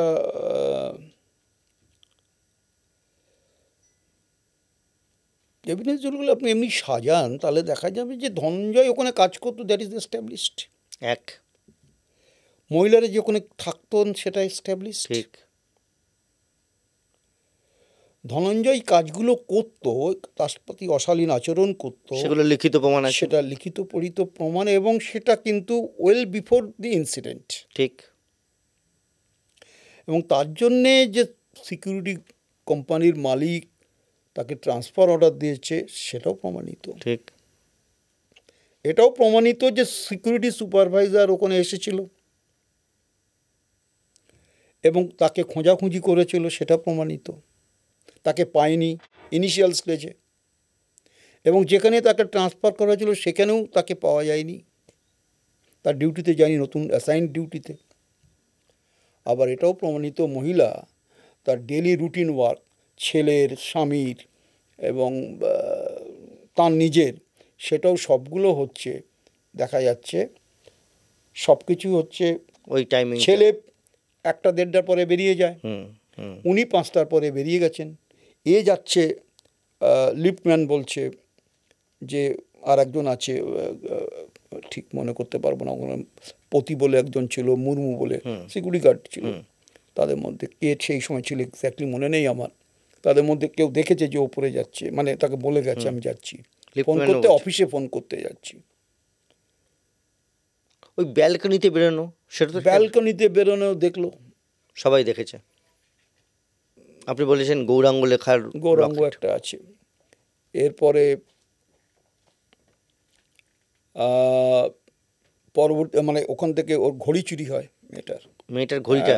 আচ্ছা, ঘড়ি চুরি হয়েছিল, ঘড়িটা রিকভারিটাও আছে। মানে ঘড়িটা রিকভারি হয়েছিল ধনঞ্জয়ের কাছ থেকে? ধনঞ্জয় স্টেটমেন্ট পার্সও করে রিকভারি হয়েছে। আচ্ছা। একটা কোথাও বোধহয় বিক্রি করেছিল, ঠিক এক্স্যাক্টলি আমার মনে নেই, ঘড়িটা রিকভারি হয়েছিল। আর Dhananjay arrest is a super police intelligence and প্রসূনবাবুর অসম্ভব টেনাসিটি ছিল। একটা জানা গেল যে ও, এদিকে আমরা ধরতে পারছি না, তদন্ত মোটামুটি সে আসামি ধরলে এভিডেন্স যা আছে, বাকি অটোপসি রিপোর্ট অত্যন্ত খারাপ, মানে অটোপসি রিপোর্টটা নিয়ে আগে একটা কথা বলি, অটোপসি রিপোর্টে কতগুলো আঘাতের চিহ্ন পাওয়া গিয়েছিল? ঠিক আছে বলতে পারবো না, তবে মাল্টিপল সব মিলিয়ে 21টার মতো নাকি ক্ষতচিহ্ন মেলে? হতে পারে, মাল্টিপল, মানে অসম্ভব। আমি যেগুলো বলছি আপনি একটুখানি মিলিয়ে নিন তো। সব মিলিয়ে নাকি 21টা ক্ষতচিহ্ন মিলেছিল। দুটো তার মধ্যে 15টা ছিল আঁচড়ের চিহ্ন, দুটো থ্যাতলানো ক্ষত, হাইমেন ছিঁড়ে গিয়েছিল। হচ্ছে মূলত ওকে ধাক্কা মেরে ফেলে দিয়েছিল ওই ইয়েতে, ওই যে মেঝের দোলনাটা ছিল, দোলনার উপরে পড়েছিল, আচ্ছা, তার জন্য ল্যাসারেটেড ইনজুরি আছে। হাইমেন ছিঁড়ে গিয়েছিল, ভ্যাচেনালি রেপ হয়েছে, নাকে ক্ষত পাওয়া গিয়েছিল, স্মদারিং হয়েছিল, বা চোখের ওপরে ফোলা ছিল, কণ্ঠনালী, গলার হাড় ভাঙা ছিল। স্ট্র্যাঙ্গুলেশন। আচ্ছা, এইটা যখন বলছেন তখন একটা পোস্টমর্টমের একটা লাইন পড়ছি পোস্টমর্টম থেকে। Death of the victim was due to the effects of smothering with strangulation and the same were antemortem and homicidal in nature apart from the sexual intercourse. Correct, ঠিক তো? একদম। আপনি আমাকে একটা জিনিস বলুন, এই যে স্মদারিং অ্যান্ড স্ট্র্যাঙ্গুলেশন এটা একসঙ্গে করা সম্ভব? হ্যাঁ, এটা তো আপনার স্মদারিং অ্যান্ড, এটা কখনো বলেনি যে সাইমেলটেনিয়াসলি বলেনি বা অ্যাট এ টাইম বলেনি। আচ্ছা, অটোপসি রিপোর্টটা দেখুন, স্মদারিং অ্যান্ড স্ট্র্যাঙ্গুলেশন, মুখ চাপা দেওয়া, অর্থাৎ রেসপিরেশনটা বন্ধ, অ্যাট দ্য সেম টাইম এটাকে একটা হায়ার্ড বোন বলে, একটা খুব খুব মানে কি বলবো আপনার, খুব নরম একটা বোন আছে, এটাকে এইখানে মারলে টাক করে, মানে একদম, মানে কি বলবো আপনাকে এটি বোঝাতে পারছি না, মানে টোকা মারলে ওটা ভেঙে যায়। আচ্ছা, এইখানে একটা বোন আছে, সেই বোনটা যদি কলায় ওই চেপে দেওয়া হয় সেটাতে কিন্তু বোনও ভেঙে যাবে। মদারিং তো মুখ চাপতে হবে। তো দুটো কিন্তু সাইমালটেনিয়াসলি বলেনি, দুটো হয়েছে বলেছে, মুখ চাপা দিয়েও হয়েছে আর গলার কণ্ঠনালীটাও, অর্থাৎ স্ট্র্যাঙ্গুলেশন বাই ম্যানুয়াল স্ট্র্যাঙ্গুলেশন, যেটাকে not that by ligature, manual strangulation and smothering কিন্তু একসঙ্গে কম্বাইন্ড এফেক্ট। ঠিক। এটা কিন্তু কেন বললাম এই প্রশ্নটা, কেন করলাম এই কথাটা? সম্প্রতি আমাদের রাজ্যে আরজি করের একটা ঘটনা ঘটেছে, আপনি জানেন নিশ্চয়ই। সেটা নিয়ে আপনাকে বিস্তারিত কিছু জানতে চাইছি না, যেহেতু আপনার নয়। ঠিক। সেখানে একটা প্রশ্ন উঠেছিল যে স্মদারিং অ্যান্ড স্ট্রাঙ্গুলেশন একসঙ্গে হয় কিনা, কারণ ওই ঘটনা তো স্মদারিং অ্যান্ড স্ট্রাঙ্গুলেশন একসঙ্গে বলা ছিল এরকমভাবেই। না, স্মদারিং অ্যান্ড স্ট্রাঙ্গুলেশন হতেই দ্যাট ক্যান বি ডান। ঠিক, দ্যাট ক্যান বি ডান। এবং এই যে চিহ্নগুলো, এই আঘাতের চিহ্নগুলো, এগুলো হতেই পারে। আচ্ছা, এই সম্পর্কে তো আমাদের অটোপসি সার্জনের কাছ থেকে অনেক ওপিনিয়ন নেওয়াও হয়েছিল। ঠিক, তখন তো এত অ্যাডভান্স ইকুইপমেন্ট ছিল না, ফরেন্সিক ব্যবস্থা, এত কিছু। তো আপনারা যে তথ্য প্রমাণ পেয়েছিলেন, আপনি যেগুলো বলছিলেন, তার সঙ্গে বোধহয় একটা বোতামও পাওয়া গিয়েছিল, ছেঁড়া বোতাম। ধস্তাধস্তি হয়েছিল, হয়েছিল। কারণ ধস্তাধস্তি না হলে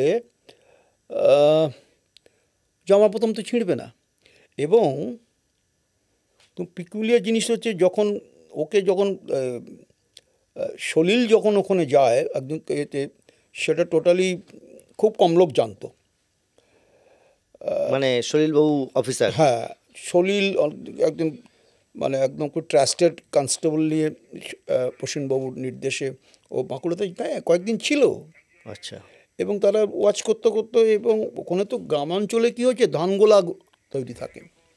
এই ধানগোলাতে ওই বিভিন্ন খবর পাচ্ছে, গ্রামের দিকে আসছে, আমরা তো কাউকে চিনি না, ছবি আছে, ছবি থাকলে তখনকার দিনে তো, এখন তো সিকিউরিটি কোম্পানিগুলোতে ছবি টবি সব রাখছে, তখন এত কিছুই থাকতো না। তো কিন্তু বাই দিস টাইম বোঝা গেছে, আর ওর বাড়ি তো রেড হয়ে গেছে একবার, ওর বাড়িতে স্ত্রী আছে। তো কোনো জায়গা থেকে কিছু হেল্প যখন ওরকম পাওয়া যাচ্ছে না, তখন আলাদা ওদের কাছে খবর আসে যে রাতের বেলাতে আসছে, এসে ধানগোলাতে শুয়ে থাকে।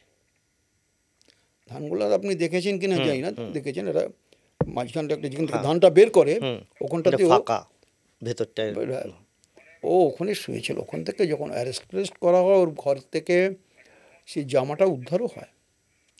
ওর পুরনো জামা উদ্ধার করা হয়, সেই জামাটা দেখা যায় একটা বোতামও পাওয়া যায়নি, সেখানেও ছেঁড়া ছিল। এটা উদ্ধার হয়েছিল ওখানে। এবং এছাড়াও আমরা যেটা করেছিলাম, তখনকার দিনে তো ওই সময় ডিএনএ টেস্ট প্র্যাকটিক্যালি হতো না, তখন বোধহয় ডিএনএ টেস্টের আমাদের ফার্স্ট, আমি যতদূর মনে করতে পারছি, হায়দ্রাবাদের কোনো কেসে বোধহয় প্রথম ডিএনএ টেস্টে একটা কনফার্মিটি এসেছিলো সুপ্রিম কোর্ট থেকে, এরকম কিছু। কিন্তু তখন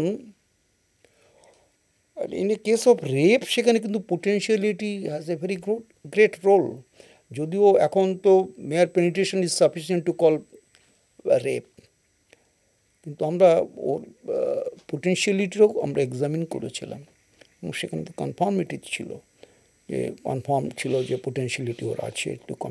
কিন্তু সায়েন্টিফিক এভিডেন্স কী ছিল? সায়েন্টিফিক এভিডেন্স বলতে সবচেয়ে বড় জিনিস ছিল যে ওর জামায় রক্তের দাগ ছিল, এক হিউম্যান ব্লাড, আমি যতদূর মনে করতে পারছি, ঠিক মেবি ঠিক এক্স্যাক্টলি তা মনে রাখা সম্ভব না। দ্বিতীয় হচ্ছে বোতাম had a good role to connect with the shirt. ঘটনাস্থলে যে বোতাম পাওয়া গেছিল, বোতামের একটা জিনিস হচ্ছে যে বোতামের, আপনি দেখবেন যে কোনো বোতাম, সেটা যে কোনো ফিজিসিস্ট ল্যাবরেটরিতে, কারণ আমি মানে আমি যাতায়াত করতাম বলে আমি জানতাম ওরা কীভাবে এক্সামিন করে, এটা আমার অভিজ্ঞতা আছে। ওরা এই কালারগুলো, তার ডাইমেনশনগুলো, তার থিকনেসগুলো, যে চারটে ফুটো থাকে সেই ফুটোগুলো, এইগুলো কিন্তু ওরা মাইক্রোস্কোপিক্যালি ওরা মেজার করে, এবং সেই মেজার করে দুটো অ্যালাইক, বলতে তো পারবো না এটাই ওরই অংশ, কিন্তু অ্যালাইক একটা জিনিস আসে, সেটা কিন্তু আসে, সেটা দিয়ে আপনি কনক্লুসিভ প্রুফ না, কিন্তু একটা সাপোর্টিভ প্রুফ তো আসে না। এখানে তো সার্কামস্ট্যান্সিয়াল এভিডেন্সেই আপনার মেইনলি এখানে বলছেন। সার্কামস্ট্যান্সিয়াল এভিডেন্স টোটালটাই হচ্ছে সার্কামস্ট্যান্সিয়াল এভিডেন্স, ঠিক। And all other evidences are supportive evidence. Supportive evidence. আপনি আমাকে একটা জিনিস বলুন, সেটা এখনকার দিনে হলে এই এভিডেন্সে ধনঞ্জয় কি দোষী সাব্যস্ত হতো? টেকনিক্যালি বলবেন, নিউট্রালি বলবেন? টেকনিক্যালি ধনঞ্জয়কে দোষী সাব্যস্ত করাটা কোনো অসুবিধা হতো না, কারণ আমাদের সাথে আর একটা জিনিস ছিল, সেটা হচ্ছে ডিএনএ টেস্ট। এখন ঠিক, সেটা আরও বেশি পজিটিভ হতো। দেখুন, মূলত আমরা ডিএনএ টেস্ট করি, মানে আমার নিজের ব্যক্তিগত মত আমি বলছি, ডিএনএ টেস্টটা অ্যাকচুয়ালি কী হয়, থিম অফ ডিএনএ টেস্টটাই হচ্ছে প্যারেন্টেজ ডিসপুট। ঠিক। আপনার মনে আছে কিনা আমি জানি না, উত্তরাখণ্ডের এক প্রাক্তন চিফ মিনিস্টার কোনো কারণে তার সন্তান অস্বীকার করেছিলেন, and that was the case. মূলত প্যারেন্টেজ ডিসপুটের জন্য আমরা এখন এই টেস্টগুলো করছি, তো সেটা হলে আরও বেশি হতো না। ধরুন যদি অপরাধী সঙ্গে সঙ্গে ধরা পড়তো, তাহলে তার ফরেন্সিক এভিডেন্স তৈরি করা যায়। ধরুন এই হেতাল পারেখের, তার শরীর থেকে যদি ধনঞ্জয়ের কোনো শরীরের অংশ পাওয়া যেত, অনেক সময় পাওয়া যায় না, পেলভিক হেয়ার পাওয়া যায় বা অন্য কিছু পাওয়া যায়, সেখান থেকে একটা, তার মানে এটা যে ধনঞ্জয়ের, সেটা প্রমাণ করার জন্য একটা ডিএনএ টেস্ট হতে পারতো। বা অনেক সময় যে বাধা দিয়েছে, হেতাল পারেখের নখ থেকে নমুনা সংগ্রহ করা হয়েছিল, সেই নমুনাও তো সংগ্রহ করা হয়, বাধা দিয়েছে না, সেইটা আবার ডিএনএ টেস্ট হতে পারতো যে সেটা ধনঞ্জয়ের কিনা। ডিএনএ টেস্ট হলে যেটা একটা কনক্লুসিভ প্রুফ, কিন্তু সবসময় একটা জেনে রেখে দেবেন, মানে আমার মতামত আমি বলছি যে ইভেন ফিঙ্গারপ্রিন্ট কেসেও কনক্লুসিভ প্রুফ না, ফিঙ্গারপ্রিন্ট না, আমি বলছি ফিঙ্গারপ্রিন্ট কিন্তু conclusive proof, no doubt of that, কিন্তু অনলি ফিঙ্গারপ্রিন্ট এর উপরে যদি তার মানে সাপোর্টিভ এভিডেন্স না থাকে, আর অন্য অন্য এভিডেন্স যদি তাকে করবোরেশন না করে, only basin upon the fingerprint, very difficult আমার কাছে খুব লাগে। যেখানে ফিঙ্গারপ্রিন্টও পাওয়া গিয়েছিল কিছু কিছু, মনে হয় না সেরকম কিছু বলতে পারবো না এক্ষুনি, আমি এটা মনে নেই বলতে পারবো। পরবর্তী ক্ষেত্রে এটা নিয়ে অনেক বিতর্ক হয়, অনেক কথা হয়, কি হয়, কিন্তু আপনি কতটা কনফিডেন্ট? আমি 100%।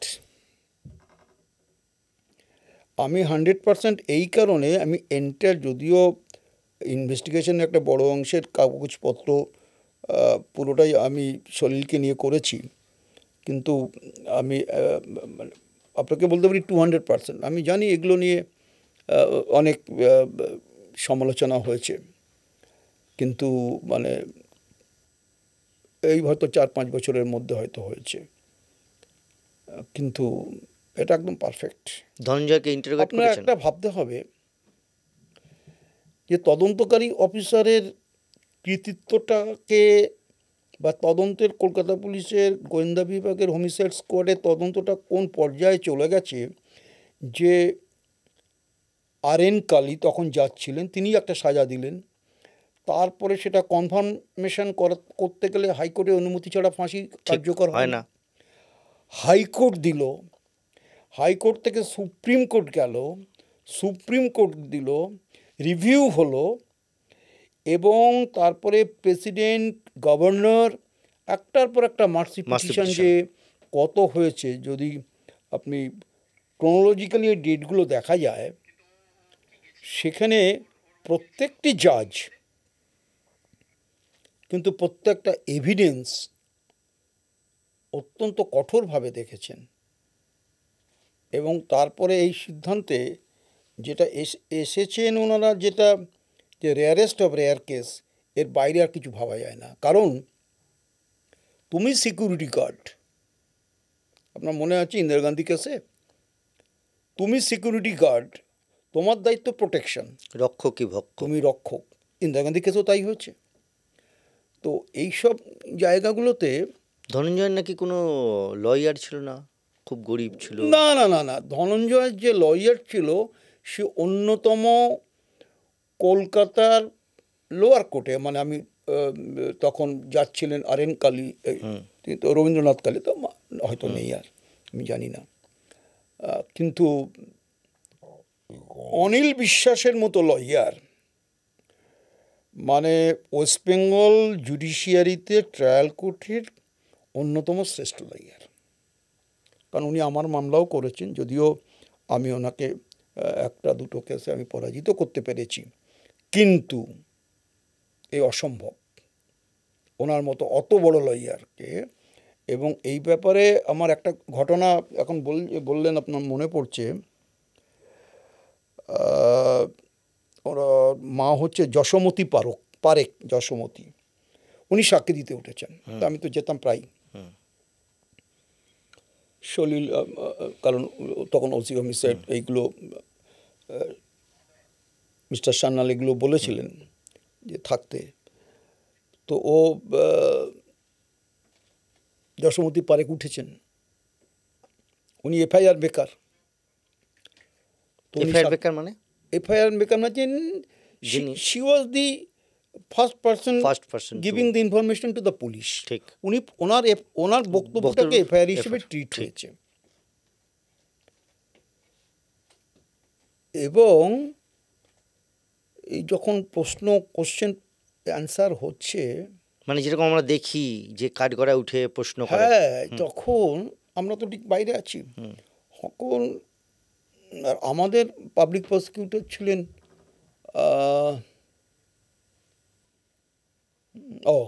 আমাদের পাবলিক ছিলেন ব্যারিস্টার JK দাস এবং গণেশ মাইতি।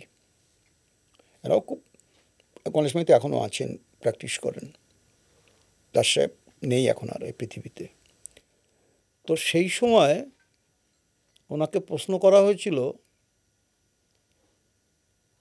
যে একে তো আপনি চেনেন, এ কতবার আপনার মেয়ের উপরে চড়েছে, জাস্ট এই ল্যাঙ্গুয়েজ।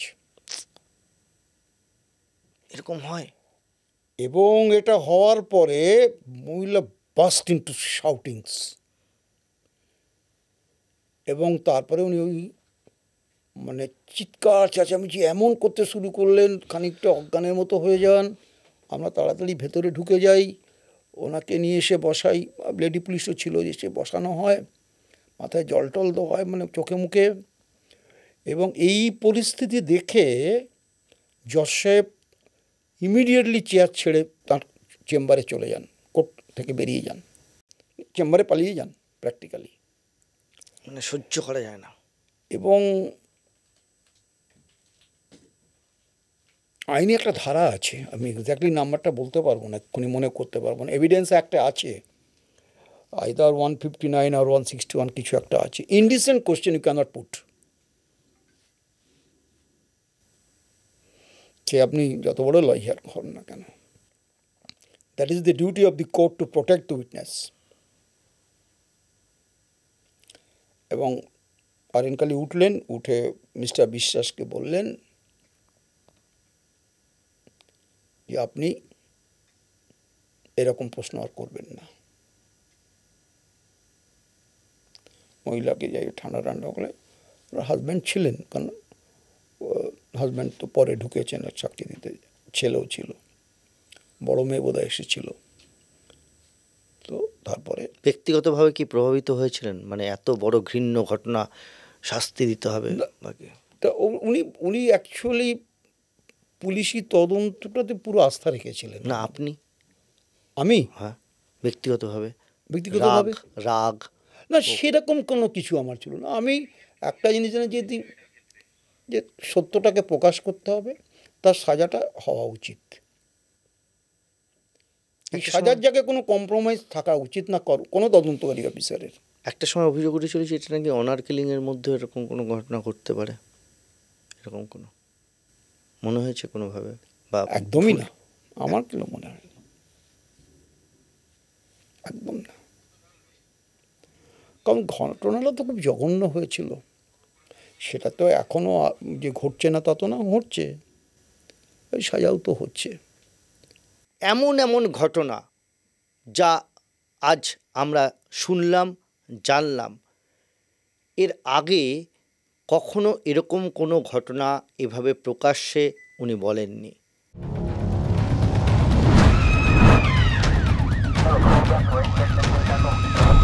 Negative,